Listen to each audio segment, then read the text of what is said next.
कार्य भिन्न भिन्न प्रतीत होते हैं।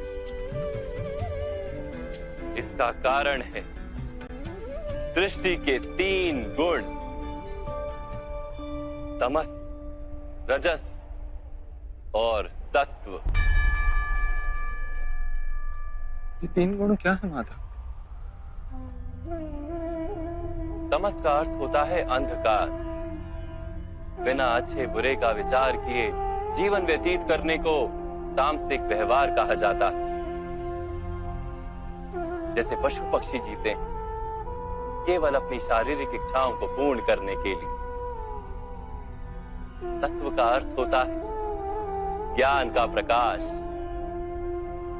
जब व्यक्ति प्रत्येक परिस्थिति में धर्म का, सत्य का और परंपराओं का विचार करके व्यवहार करता है तब उसे सात्विक जीवन कहा जाता है। इन दोनों के मध्य में ऐसा व्यक्ति होता है जिसके पास ज्ञान तो है पर शरीर और मन की इच्छाओं के साथ बंधा हुआ भी है। ऐसा मनुष्य रजस अर्थात अहंकार पूर्ण मनस्थिति के साथ जीता है। तमस, रजस तथा सत्व गुणों के अधिक या कम मात्रा के मेल से ही मनुष्य का स्वभाव बनता है।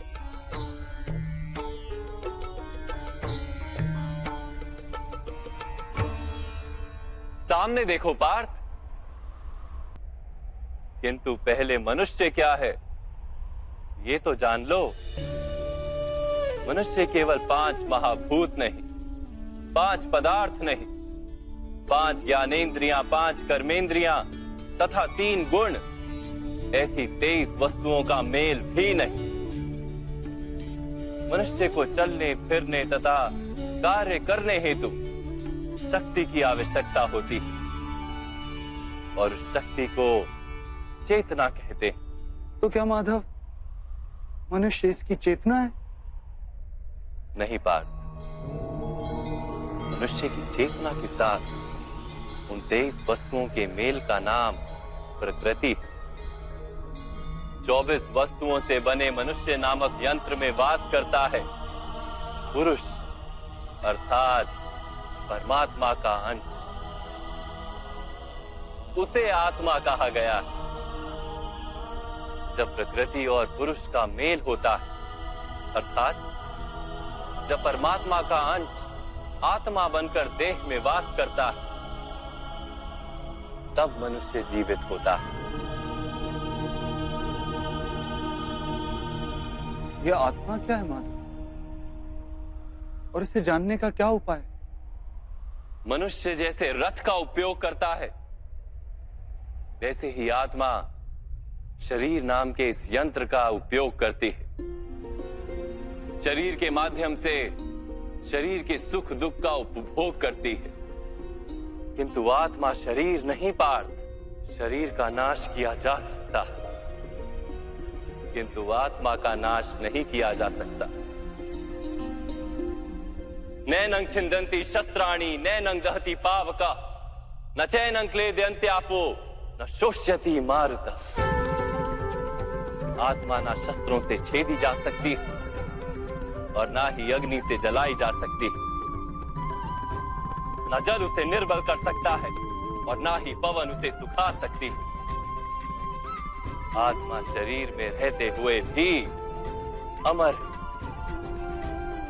न हन्यते हन्यमाने शरीरे। पार्थ, शरीर की हत्या की जा सकती है किंतु आत्मा की हत्या नहीं की जा सकती। आत्मा तो सर्वव्यापी है, अचल है, स्थिर है, सनातन है। पुराना वस्त्र त्याग कर जैसे मनुष्य नया वस्त्र धारण करता,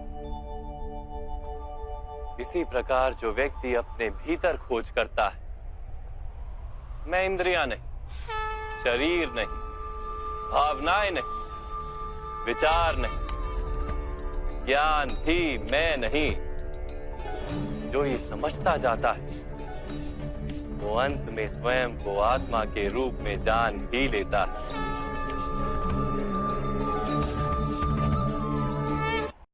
ये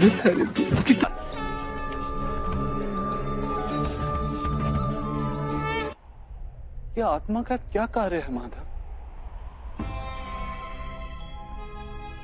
जब पर ब्रह्म के भाग हुए, पुरुष तथा प्रकृति बने, तब पुरुष अर्थात परमात्मा के अंश ने आत्मा बनकर प्रकृति की प्रत्येक वस्तु में वास किया। उस आत्मा को मोह तथा अंधकार ने घेर लिया पार। उस मोह निद्रा से जागृत होकर स्वयं को परमात्मा का अंश जानना ही आत्मा का कर्तव्य, उद्देश्य और जीवन कार्य। परंतु माधव, यदि हर आत्मा परमात्मा का अंश है, तो क्या उन्नति और अवगति स्वयं परमात्मा कर रहे? जिस प्रकार कीचड़ में पड़ा रत्न चमकता नहीं, वैसे ही प्रकृति के 24 पदार्थों से घिरी आत्मा को विस्मरण हो जाता है कि वो परमात्मा का अंश है। अधिकतर आत्माएं अपनी देह को ही सब कुछ मानती हैं, स्वयं देह से भिन्न है ये जान ही नहीं पाती।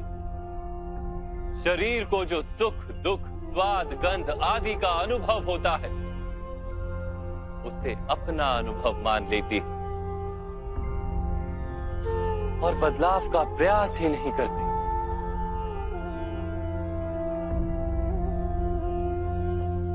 जो आत्माएं बदलाव का प्रयत्न नहीं करती, निरंतर अधर्म करती रहती हैं, उन्हें जागृत करने के लिए दंड देना अनिवार्य है। मार्ग पर चलकर मनुष्य स्वयं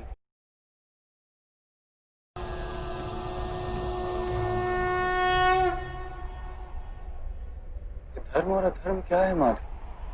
जिस मार्ग पर चलकर मनुष्य स्वयं को आत्मा के रूप में देखता है, परमात्मा के अंश के रूप में स्वयं को जानता है, उस मार्ग को धर्म कहते हैं।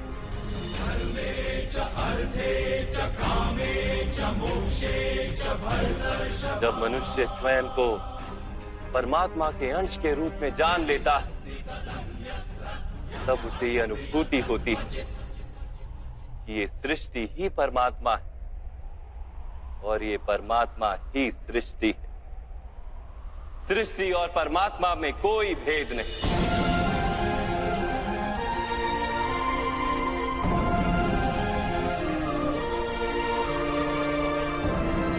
जो मनुष्य ये जान लेता है, वो दूसरे मनुष्य और प्राणियों की ओर निर्दयी और कठोर नहीं होता।